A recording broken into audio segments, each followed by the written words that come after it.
folks. We'll give you a minute to get on board, and then we'll commence. And we'll just watch for the wee counter. I don't know if you guys can see the counter. The counter tells us how many people are watching. And I'll get the Facebook up and on, so we see their comments.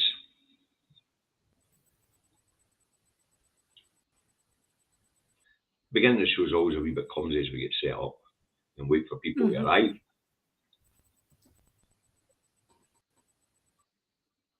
Right, we'll kill that. And one's in line. And here we go. Hi, Ruthie. Hi, Ruth, sorry. Julie, Evelyn. Thereby, we've got Alex Russell and Linda Gowan so far.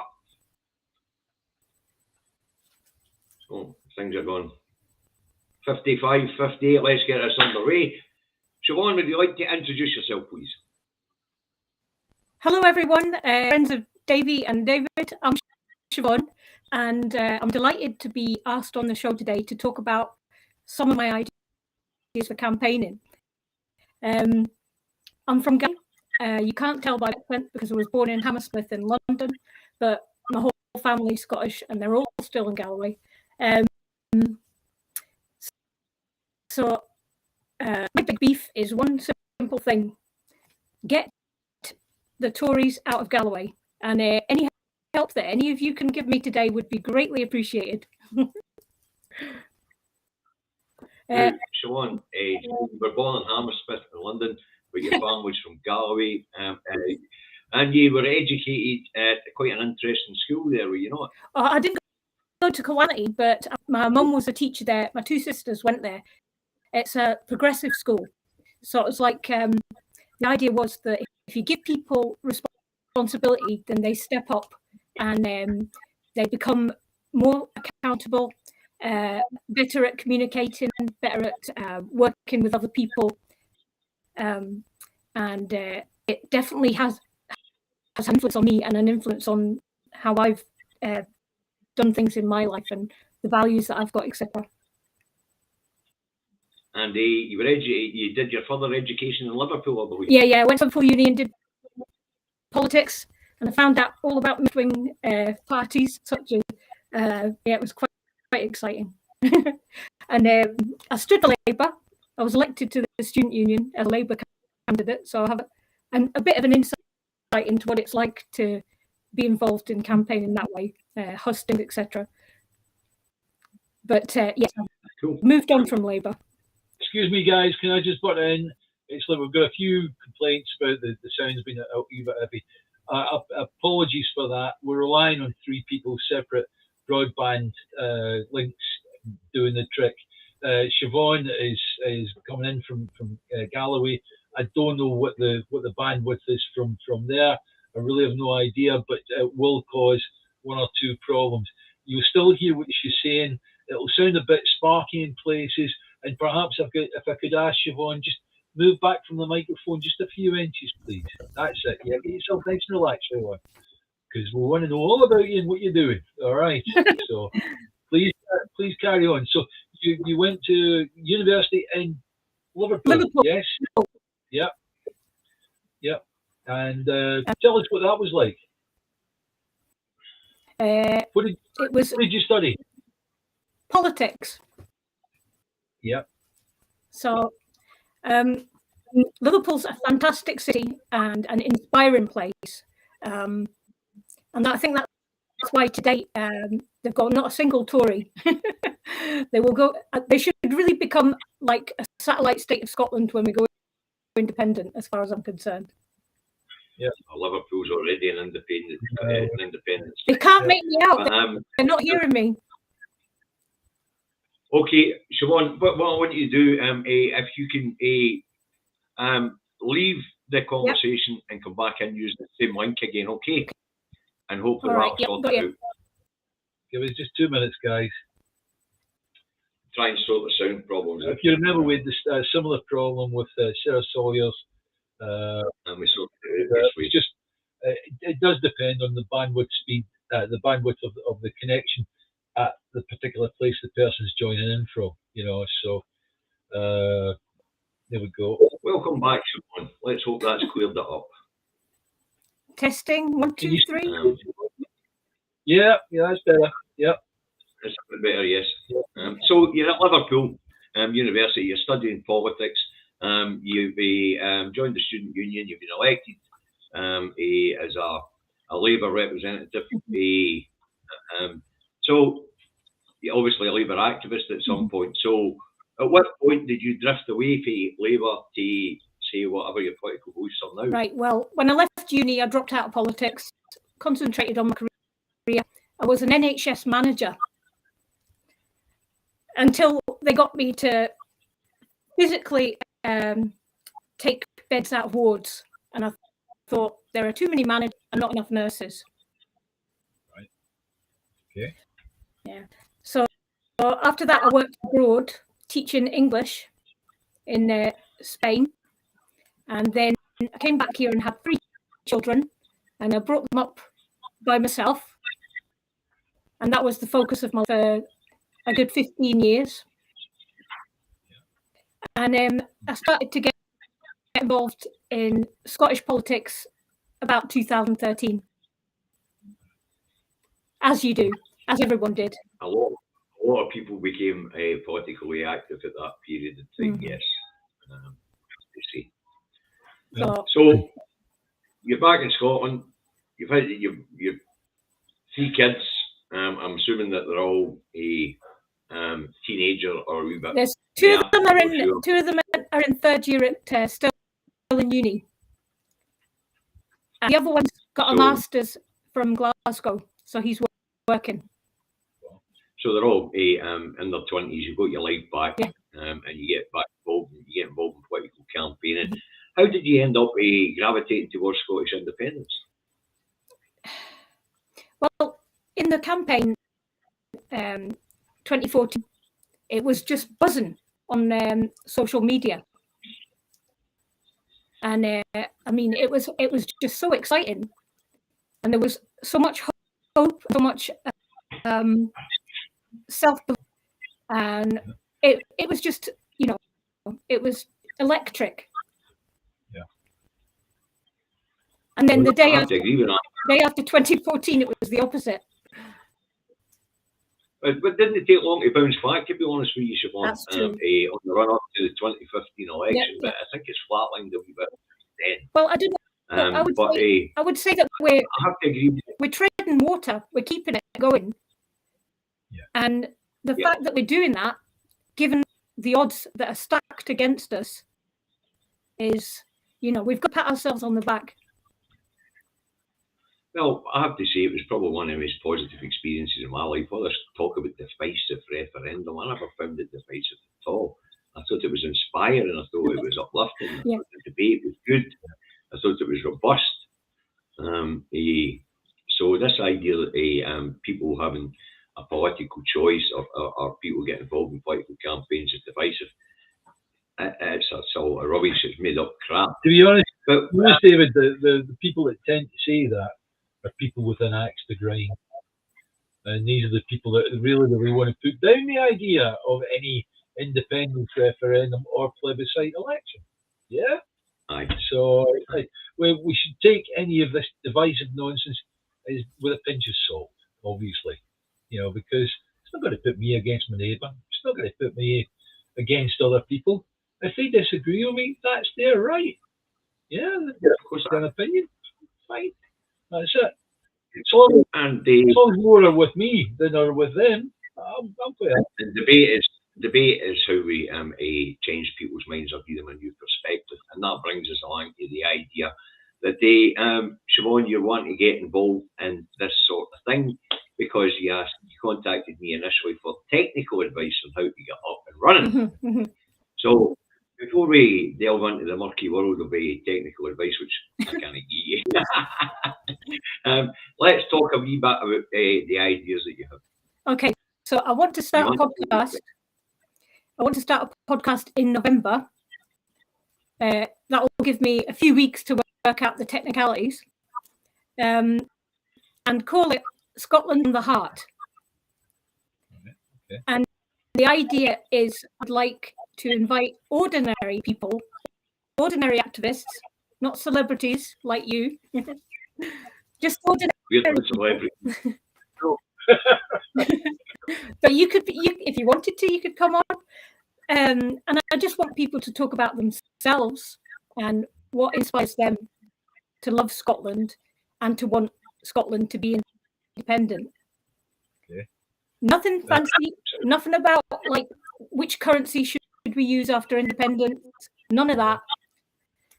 Just who you are, where you come from, and what you want for the future for Scotland. And the reason for doing it is because I agree that our best asset is ourselves. Yeah.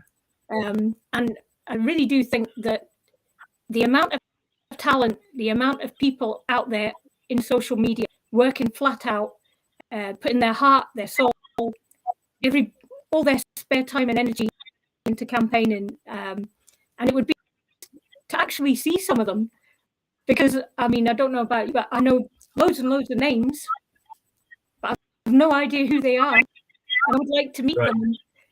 Maybe other people would like to meet them. That was a great idea. The perspective of the ordinary person, ordinary campaigner.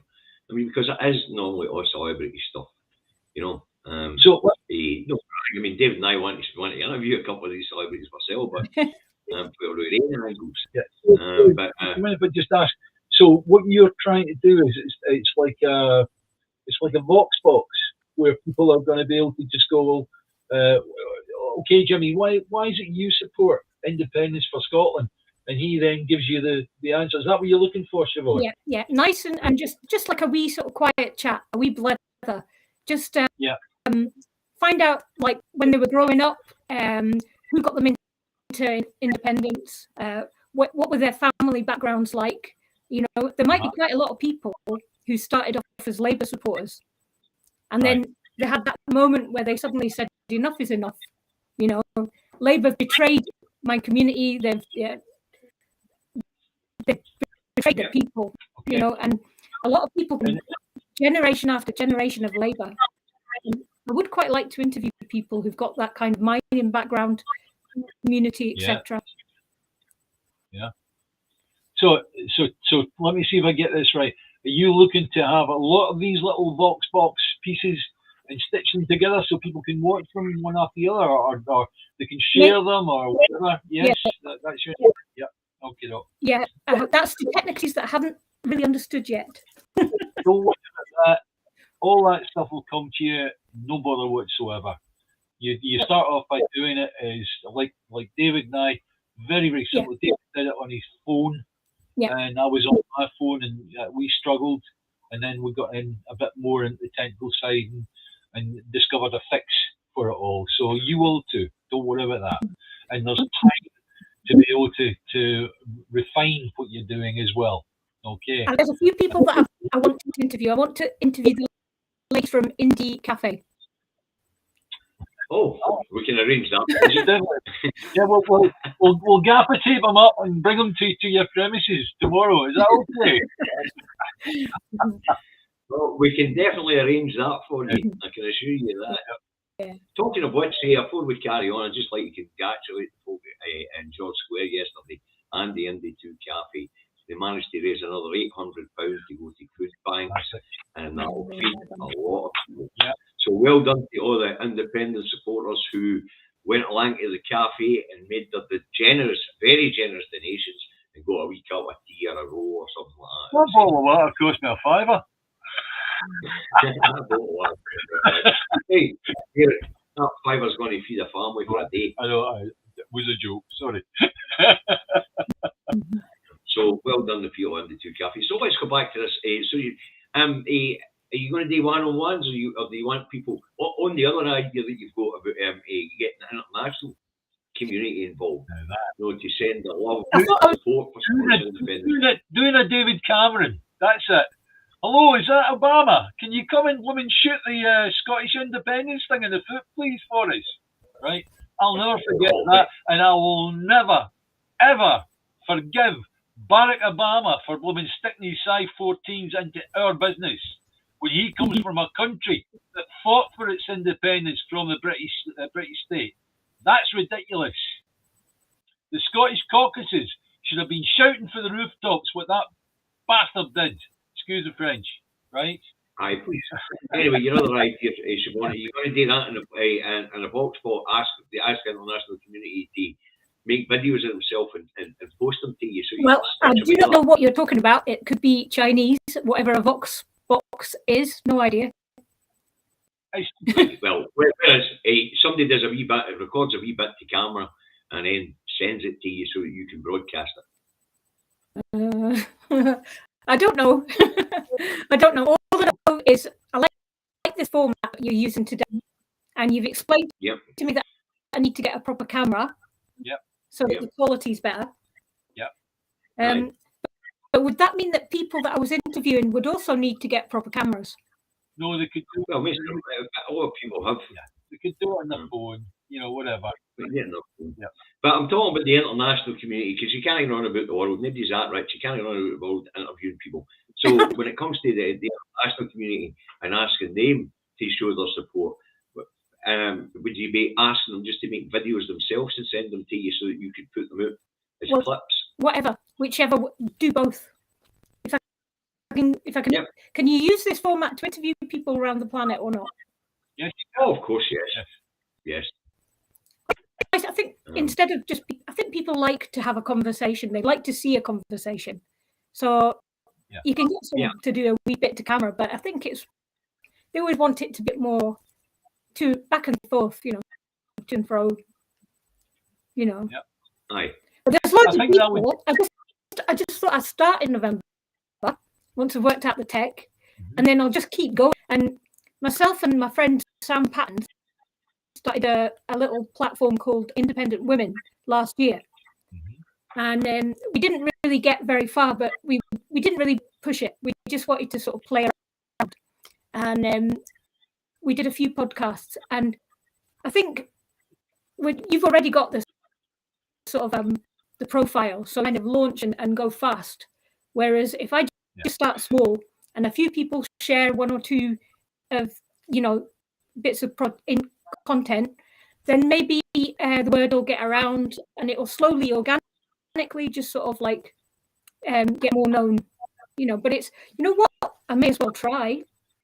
Yes, of course. Yes, of course, and we will help you as much as we can, Siobhan. I mean, what would be of interest to me is voices from people in Europe adding their support to the fight for Scottish independence. That would be very. Let me address this one, 3 and 23. Actually, what Siobhan's needing here is a Wi-Fi booster. To strengthen the signal. I mean, I've got a Wi-Fi booster there, so it doesn't always help. Depends on. I live in a rural area. I think you do as well, don't you, Siobhan? Yeah, I do. Yeah, I've got a pint the size of Nord Stream 2 coming in the front door for my connection, so I'm pretty okay. Yeah. Well, that's okay. I'll get onto the tech, and I'll get that sorted with myself, with your help, with my boys, my sons, what they're doing, so they might be able to advise me as well. And then I'll just people have got to realize. Hang on, Siobhan. What people have got to realize is this is real, true grassroots. This is people using the tools that they've got and what's available to them to try and get the message out, right? The next time you see Siobhan broadcasting, she'll be in bloody Technicolor, right? So don't worry about it, okay? We'll get the tech sorted out, so. David, here's one for you, Techhead. Right, go on. Could you please set up a schedule on YouTube, and so YouTubers can set up a reminder for your live broadcasts like Max does? We'll look into it. Calendar. Siobhan, you're all learning, Yeah. We're all I know. Yep. I know.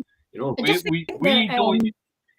don't know enough, so we've only just embarked on this over a few short months, and we work at it hard, but at the same time, there's still so much we don't know, and sometimes we've got to rely on other people. Look, how do you do this? How do you do that? You know, I'm a sound engineer, not a video engineer. I'm a sound engineer. You know, so radio worker could still be using CB radios. Aye, that's what I'm just about to say. But no, but you know, I think your idea.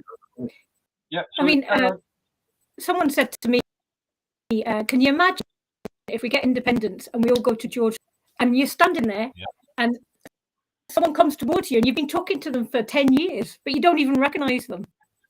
Yeah, I know. And it would be nice between now and whenever if we actually started to see each other's faces, and I think it would boost our morale as well, because it's like running a marathon that never ends.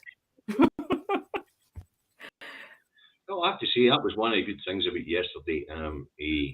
I've seen a lot of people I haven't seen in a number of years because of COVID or political differences, divergence and things like that. But we all have the same thing at heart, and that is independence. And we've all said it. You know, we can worry about decorating the house after we get the keys. That's right. Absolutely. And from my point of view, once us old duffers get the keys, we give them to the kids and get out the bloody road and let them build something that will actually work instead of this mess we're in the new. But we'll still keep an eye on them. Oh, offer advice, yeah. Tell them don't do that because we made a buggery it for the last 50 years or whatever it is, you know. As I say myself, you know, if I see any of the duffers I've campaigned with who are these years going anywhere near the corridors of power, I'll shoot them my bloody self. Everything I wanted to say was we're at war. Oh, yes. We're at war. Yep. And whatever we can do to tactically to win this war, that's what we've got to do. And it's a propaganda war. It's not. We've not got to get the picks out against the redcoats like we used to have to do. I've polished mine up. Huh? I've polished my pitchfork up just in case. Hi, Chris. It was nice to meet you yesterday as well, son. Yes. Hi, Chris. It was nice to meet an awful lot of you, as I say, but one of the really special things about yesterday was the friends that we've campaigned with during the years and getting to see them again, especially as a lot of them we had to go to see through COVID and things like that. As I say, and it was a great experience for that reason. Seeing some really old friends again, but to meet new ones as well, to meet the people who watch the shows, one big family. That's why we call it the Independence Family. You know, and it was a really, really great experience yesterday to see so many old friends. So, but your idea actually more faces onto the social media.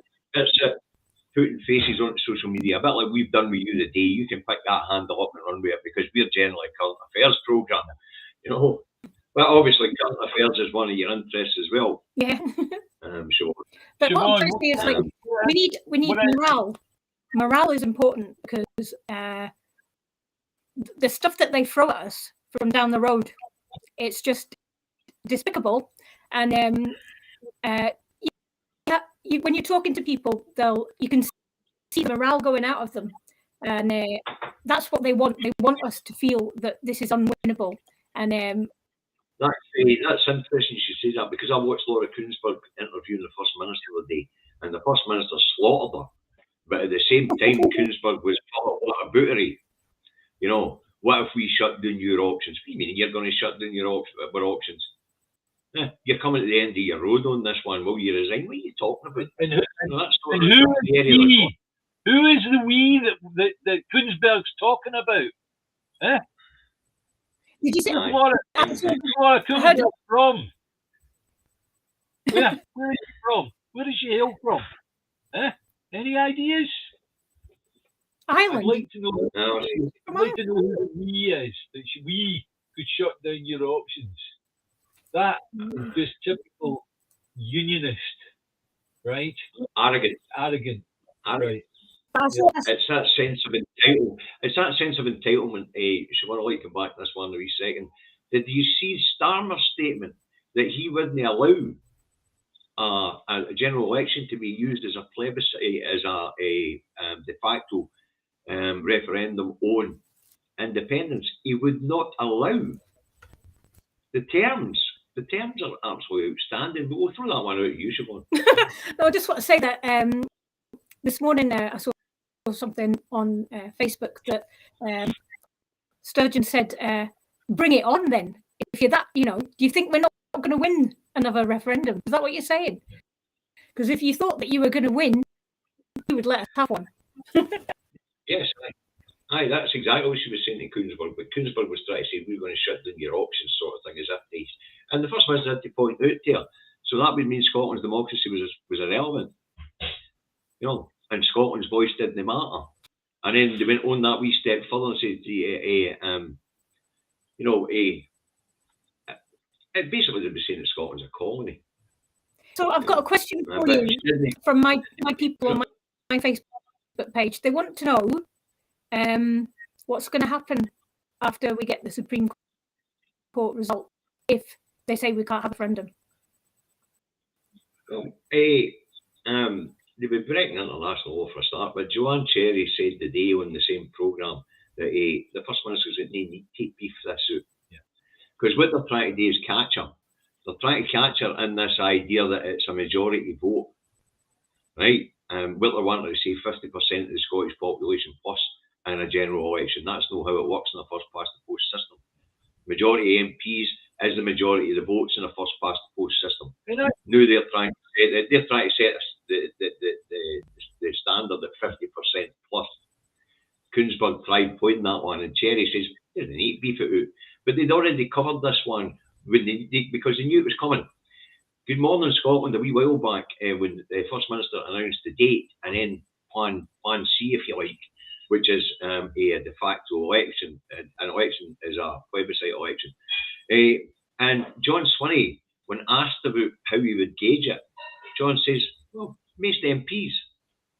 And then the First Minister was asked how he would gauge it, and she went, the majority of the vote.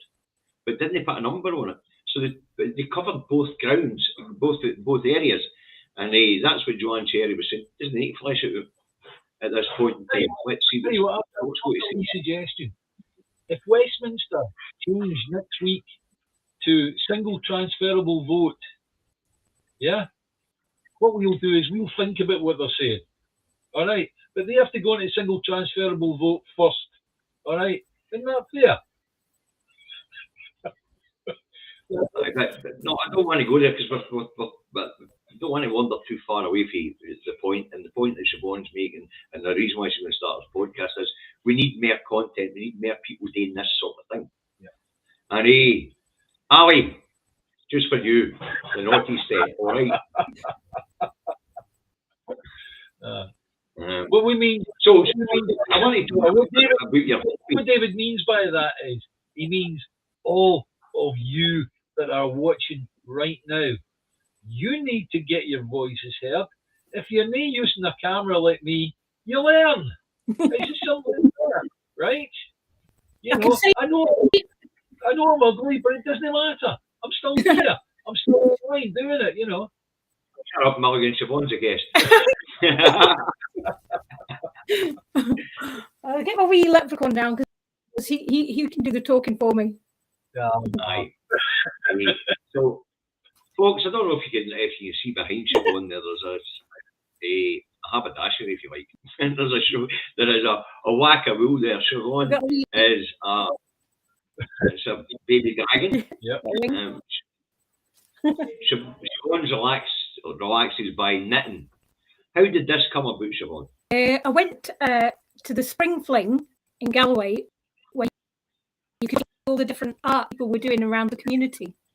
They do it every year for about a long weekend. So you can go into artist workshops everywhere. And I saw a woman who made hats out of crochet. And I was just like, got to do it. That's brilliant. I have to do that. Good. So I'm going to try and start an Etsy store and sell some of my work on Etsy. Well, we know a wee woman that makes handbags, and that's what she does. Yeah. She hand makes handbags, and she sells them. Everybody needs a side hustle. Yeah. You know, my side hustle's working. For as little amount of time as possible. But yeah, what I was going to say was, I was going to say that when I first did a podcast about over a year ago with my friend on independent women, we were nervous, and I remember I was terrified, absolutely terrified. And unless you've done it, you probably can't imagine what that feels like. But I know what it feels like. David knows what it feels like as well. Him being new to this. For 15 minutes after each broadcast, you know that, don't you? And every morning before I go live, I pace the floor. I'm really, really nervous. No. I pace the floor. No way. Day. Yes, every single day. Said Sarah will tell you, the Madam Director there will tell you, there's a big track walking through your house where I pace the floor every morning, getting myself together, ready to go live. I know people might not believe that. Now, Class Action, I'll put up his comment. Put up Class Action's comment, and he says UN General Assembly Resolution 1514. If Supreme Court says we cannot have a referendum. If you want to flesh that out a wee bit into the comments, Class Action, please do. Otherwise, PM me, we'll do a show. Basically, I believe that one is the one about OK decolonizers. Aye. Yeah. So I don't know what the nuts and bolts are. Yeah, I don't know what the nuts and bolts are. I would have to read up on it, but isn't that where the UN actually get involved in a referendum? Doesn't the UN actually have a structure for dealing with that, with a colonized? Yes, there is a decolonizing party. Can I add something to my ideas that I want to push forward? Okay, so I was having a wee chat with my son Johnny this morning,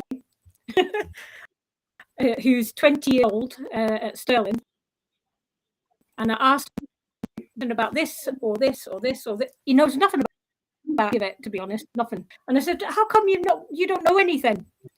And he said, "Well, I went on the march, the one in Stirling a couple of months ago. He went on it, but he says I don't have time. I'm too busy working, so I can pay for my life as a student. I'm too busy, socializing. He's also studying, and he does sport as well, and he's also got a girlfriend. So I mean, fitting in, like finding out what the claim of rights is very low on his priority list. I think you find that with most people, they don't start to really get politically active until they have their own children, and then things like schools and hospitals and all these things come to the forefront in mind, and then they start to get an interest. Most people, that's why we always have a problem getting the 18 to 25s out to vote. They're busy with other things, and then of course 25 onwards are getting married, having children. And as I say, it's not until the children start hitting school and things like that they start to become interested in these things. Yeah. So my point being that if I went on TikTok and I encouraged other people to do wee little 3-minute sort of pieces to camera, where they just said, I'm for blah, blah, blah. And then if we showed them how to do it by doing it ourselves, maybe we could then start to encourage like our own children and our grandchildren to start doing it as well. And maybe that would be another way to try and connect the generations and to get them involved, because I don't think that young ones realize this is actually it. This is the end of a very, very long journey, and it's not much longer to go. So now is the time for people to step up. Yeah, Leslie Redrock's correct. It is time for people to step up. That's why I was interested when you contacted me, because I was hoping a lot more people would have contacted me and asked how we were doing this, why we were doing it, what platform we're using, that sort of thing. So when you contacted me, I thought, brilliant, this is what we require. We'll get Siobhan on and we'll ask her her motivation behind it. But I asked Chris, Class Action, to flesh out that wee thing that he said a minute ago, and he says the Declaration on the Granting of Independence to Colonial Countries and Peoples, also known as the United Nations General Assembly Resolution 1514. Thanks for clarifying that for us, Class Action. That's roughly what we thought it was, but you're very eloquent. You put it very eloquently. I also feel that the schools have got a part to play. Yes. In America, the children learn about the Constitution. They learn about all the different amendments to the American Constitution, right? And yet, our kids don't know that we've got a claim of right. Don't you see something wrong in that? Don't you see an area where that should be discussed with the education authorities and actually brought in as actually the curriculum, part of the curriculum, yeah? Not just a historical subject because it's current. It's now. Prince Charles used the claim of right to put his arse on the bloody throne. Yeah? So, therefore, it's important. I'm not going to say the claim of right is going to get us independence by itself. No, it's not, right? We still have to have a vote. However, the kids need to know about it, need to know what it means, why it's there, why it was put there, how it came to be put there, right? And actually take it from that. So your point, Siobhan, is very, very good, but I would add that getting the kids taught it at school would be much more important. Get them involved. I've got an idea for that as well. Right, good. And the idea is that we need. Have you ever heard of South Park or Rick and Morty? I've heard of South Park. Yeah. So you know how you've got like these wee cartoon characters, animation. Yes. I think we should animate it. Take a bit of talent, but certainly have to go. Chris is reminding us that there's 400,000 more young voters since 2014. That's why we want to have a referendum, give them their say. There was another comment there that I wanted to have a look at, because it's prevalent.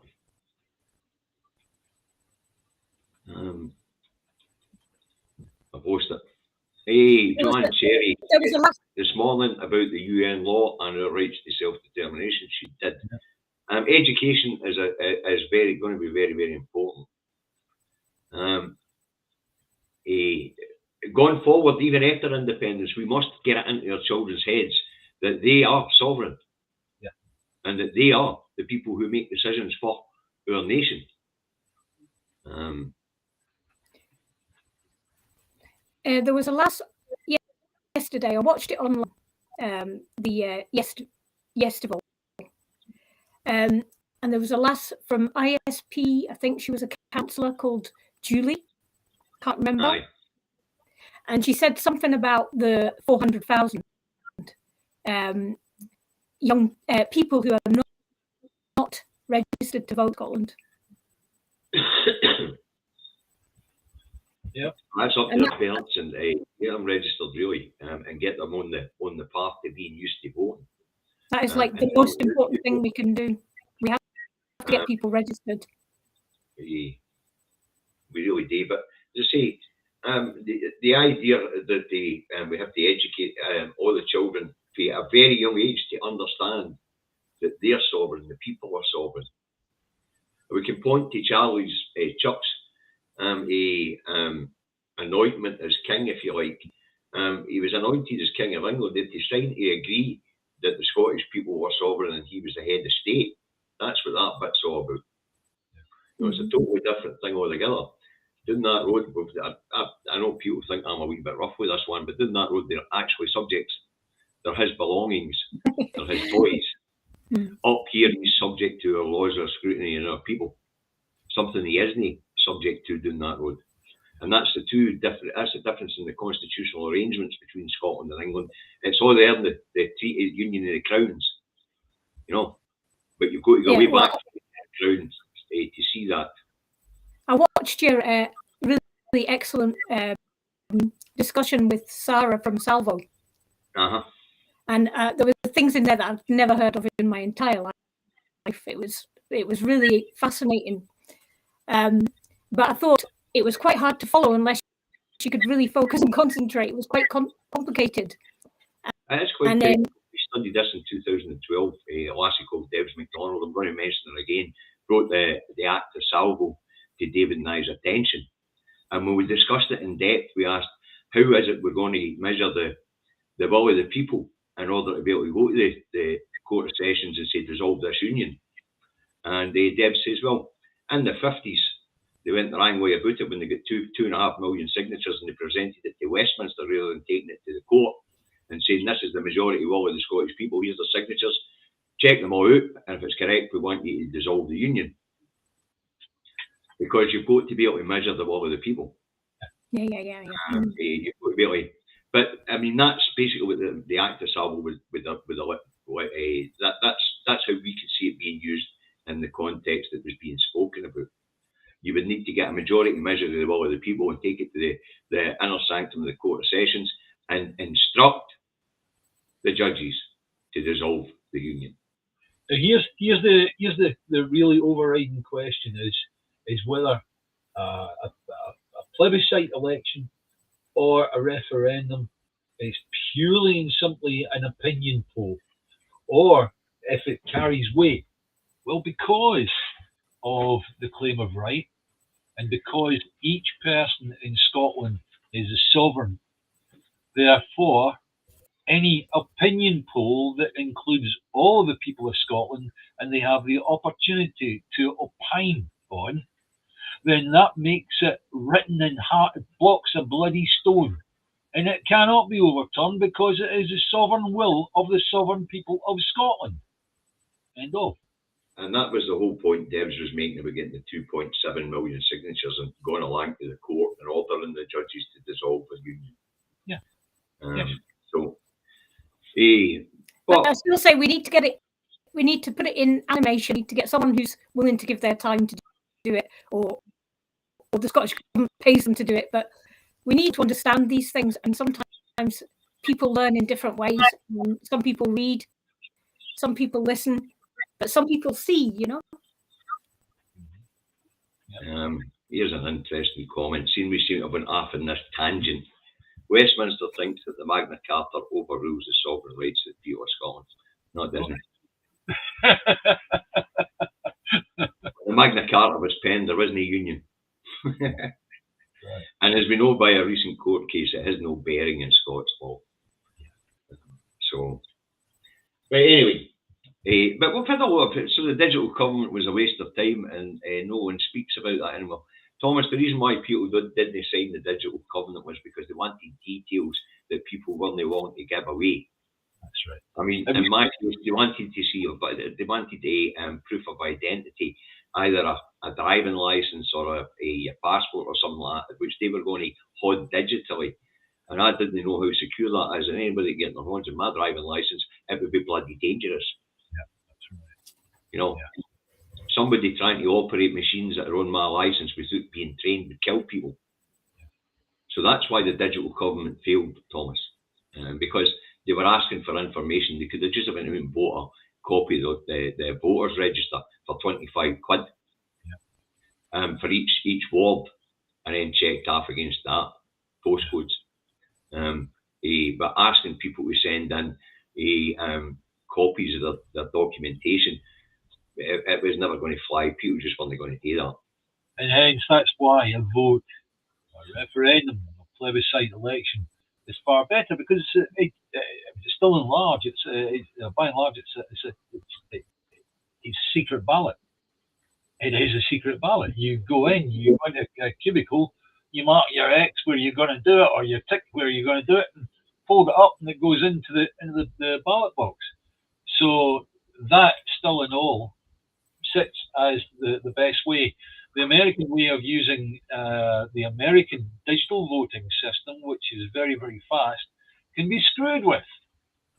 However, paper system can get screwed with. And when David and I were both looking at the polling system that we have, it's full of holes.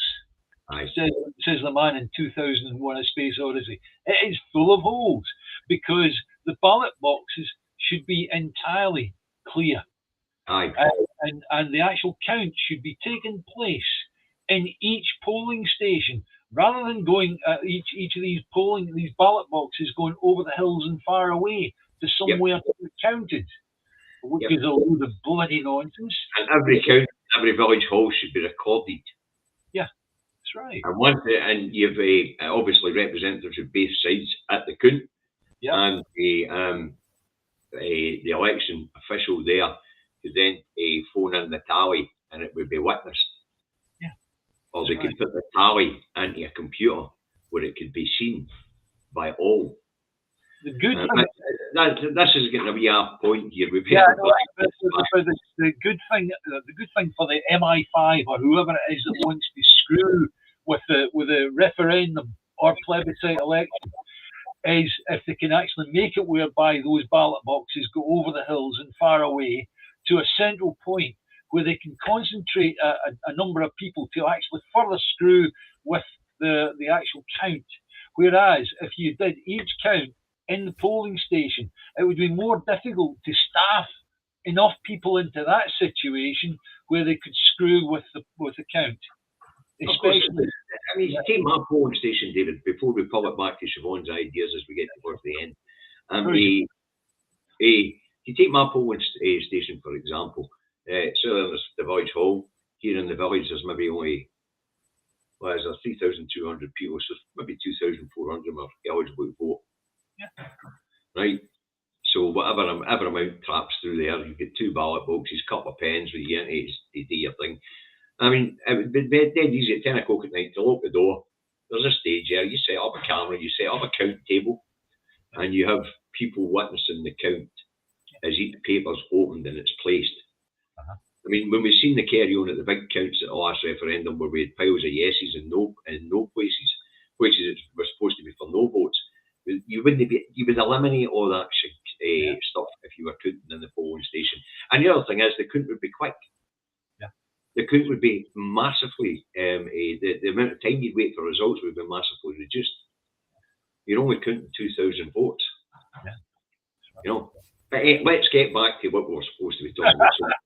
Sorry, Siobhan. I was quite interested in that. I was quite interested. But what we'll do, Siobhan, is obviously citizens journalism and your ideas are right up your street. So whatever we can do to help and where we can have crossover, we'd be more than happy to work with you. And that goes with anybody else out there that wants to start this. Dave and I are quite happy to work alongside anybody to get as much content and as many voices heard. We can be your enablers. We can. We might not be able to say to you, well, here's 500 quid to do this or 500 quid. We can't do that. However, what we can do is we can say, this is how you do it. And this is how you do it for nothing. This is how you do it for very little. I mean, David and I have never had a crowdfunder in our lives for any of the day because we're not interested in money. Yeah. We're not interested in the people's money out there. And where we are interested in money is directing people to charities like the Indie 2 Cafe. Yeah. But what we can do, folks, if you want to get up and running and do this stuff, if you want to talk to us about how we do it for nothing more than the cost of our internet connection, then come and talk to us. Right. Get up and running like I did for a couple of years using the data on my mobile phone. I didn't have to ask anybody for money to do this. So, Siobhan, your ideas are brilliant and anything we can do to help, including coming on to your podcast as individuals. Oh, yeah, of course I want you. Of course I do. Absolutely. So, and the same, but I want to say the same for everybody else out there. Because we need people's voices. That's why I like your idea of getting on ordinary activists. Yes. The people whose names are coming up in the comments here. Getting these people on to find out their points of view and what brought them to yes. So we all will certainly help as best we can for yourself and anybody else who wants to get up and running. I mean, for example, I was talking to my Auntie Evelyn and she's saying, oh, I like that, Sir Keir Starmer. Oh, yes, that sounds... There is people who will actually look at this Labour Party and believe that they're going to make a difference. But we've already discussed this. When you're in opposition, you can promise the earth. You can even put it in a manifesto. But when Keir Starmer walks through the doors at number 10, he's going to be smacked right in the eyeballs with the Bank of England and the Treasury telling him there's no money. That's right. And whether he likes it or no, fiscal constraints will have to carry on. Otherwise, the whole currency and economy, which for what's left here, will have definitely bombed. Because what Keir Starmer's talking about doing is spend, and every round of quantitative easing weakens the value of the pound in our pockets. So it's Sir Keir who is just a placeman for the establishment, but he can promise the moon. But when he walks through the doors of number 10 and the Treasury whack the desk with the report saying, sorry, dude, the tax take UK-wide is not enough to cover your ideas unless you want to stretch them over 50, 60 years. You know? So the thing is that when you look at the mainstream media, that's why I said it's like a propaganda war, is because they'll say that everybody who supports independence, we're just a bunch of extremists, we're obsessed, you know. But when if you get people on and people see people, they'll see they're just like your auntie, or they're just like your nephew, or they're just like your grandfather or your grandson. We're normal people. And one way to kind of, you know, to fight back against that narrative that we're, you know, extreme, is to show them that we're not. I mean, that's why we find about terms like separatist as if it's a bad thing. Everyone likes it. Apparently, individualism is a bad thing. You know. Well, Nick Clegg thinks I'm an extremist. There you go. And you said that. Yeah. Nick Clegg thinks that I am an extremist. Yeah. As anybody else with independence, you know. David's an extremist. You're an extremist, you know. I am an extremist.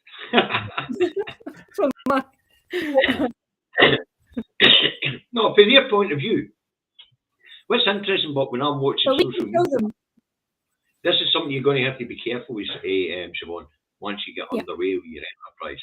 One of the things that I have found interesting in social media is all the people who are getting bans and get thrown into Facebook jail and things like that. I've been seeing all sorts of really, really outrageous stuff as far as the mainstream are concerned for years now. Never seen a video done as far as I know. Or once for mentioning the virus, apparently. Never seen a video done, never served a ban, nothing. Never been placed in Facebook jail. And there's a reason for that. And that's because I haven't fact checked before I say it. Because it's when you told, they generally tend to slaughter misinformation. Yeah. So you got to fact check everything before you say it. But when you want to do talking to ordinary people and getting their points of view, there's no fact checking in that. That's individualism for each person. Yeah, it's like that's like Scotland from the heart. So I just want, it's not the head, it's heart. I want to know how people feel, and that's really personal. Aaron, you're right. People do take away my notifications and things like that. You're right. They've never actually. I mean, as I say, they've censored one video, and that's an ongoing dispute.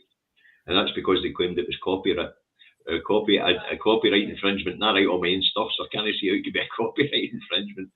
But these are things you've got to be careful with. Siobhan, we'll talk to you about that, things like copyright infringement after this, because there's certain types of music that you just can't play. Yeah. Apparently, I should do the 6 of news. I just wanted to say, somebody called, I can't think, it might have been Thomas, asked me to come on the Scottish Resistance. Aye, I don't see why not. I've done the programme myself, right? No, I haven't done the Scottish Resistance programme. I did the international chat show. Private message me and set something up, that's all. Aye, right, get your name and get yourself out there, Siobhan. Start telling people about what it is you want to do, and that'll start bringing in. But more importantly, start on your friends list. Yeah. Start asking all these in your friends list. Just get rolling. That keeps the thing going, and it builds and builds and builds, right? So, but as of today, as of right now, I give fair notification to everybody But we want you to try and do the same as everybody here is doing that's on the screen, is actually get out there and start getting yourself noticed, be it by Facebook, by YouTube, by Twitter, by any means possible. But the best way to get a message out now is via a video. If you do it via a written piece of work or referencing a newspaper article, it depends on people being bothered to read it. People will tend to watch a video, a short video, easier than they will do a short article. Okay, so just if you need to know how to do it, we're here. We're doing it, and we can tell you how. All right. We can try and help anyway. You know, we can't guarantee we'll always get it right. Nobody ever does. Now, apparently, people are missing a certain London bus driver today. Yeah, he's definitely noticeable in his absence. Oh dear. Aye. Maybe they're on strike. Maybe that's what it is. Maybe it is. Maybe the bus drivers are on strike. As I say, there seems to be a yearning for John to be with us today. It's not me. I'm just reading the comments. I can't look at Facebook comments at the moment because it's the bandwidth. Got to have one last question from my people. Why don't Scottish MPs walk if we're going to be ignored? They want to know. But yeah, why don't they leave Westminster? Yeah. I think we cut on. That was before we go on. And the reason why they don't leave Westminster is because when the people of Scotland have their say, there's going to have to be somebody doing there to manage it as we extract ourselves for the union. And as I've already pointed out, we don't want to be in the same position that Sinn Féin's been in Northern Ireland all these years. They have seats, they don't take them. That's right. They don't take the seats, so they've got no say in the future of the people that they represent. Yeah. It doesn't make any sense to me. And as I say, we're going to need people like Joanne Cherry and that down there who are legal geniuses and things like that to untie the treaty. Yeah. And to untie all the cooperation or all the systems that are already in place.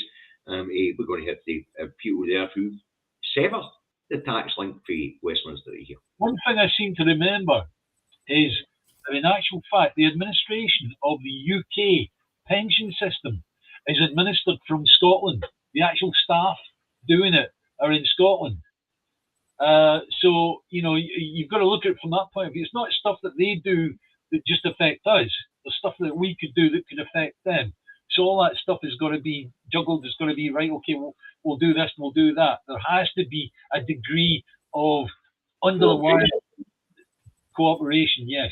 So, the MPs not taking their seats. Let's have a look at Northern Ireland, 100 years on. What has Sinn Féin actually achieved? It was Brexit that brought Sinn Féin to the fall four. If there was no Brexit, the status quo would continue in Northern Ireland. Yep. So, hey guys, we're banging up against our hour, so I think it's time we say goodbye to these good people, and a big thank you to Siobhan for gracing us with her presence. Thank you, Siobhan. Great ideas, and we will develop this further after this show, okay? Thank you very much for giving me a chance to talk about it. Yeah, no bother. As usual, we wander off all over the place, Siobhan, but that's fun, you know. And Chris Wilson's offering help as well. So, so he's saying to David and I, if he can help, message him. Yeah. If I can find the right bloody message, I keep putting the wrong ones on the screen. Okay, with these words, I end the show. I'll say these words. Bye, Siobhan. Bye. Bye, David. Bye. Right, bye, David. Bye. Right, folks, the two Davies will go live at 4 o'clock on Wednesday this week because David's got a telecommunications company coming in who is... Siobhan's disappeared. We normally have an after-show chat. Siobhan, come back. No, I forgot what I was going to say there. Yeah. Wednesday, the two Davies will be on Wednesday this week because Davies got a communications company coming in to boost his broadband capability on Thursday. So they'll probably be ripping up pavements and all that sort of fish to put the core in. So David's not available on Thursday. So two Davies will be Wednesday, 4 o'clock this week. We'll have a flyer out so you know it's a change. And smash the like button, smash the bell notification button, subscribe, and that way you'll be notified when we go live. Chris will have a look at your idea of scheduling. Well, Wednesday instead of Thursday is something that's changed the schedule already. So we'll call it a day there, folks. Thanks very much for joining us. I hope you found it interesting. Hope you found it informative. And take the same steps as Siobhan's taken and David and I have done. Get out there and record yourself. Put your points of view out there. Absolutely. Leslie Riddock's got the right idea. More voices. Right, David.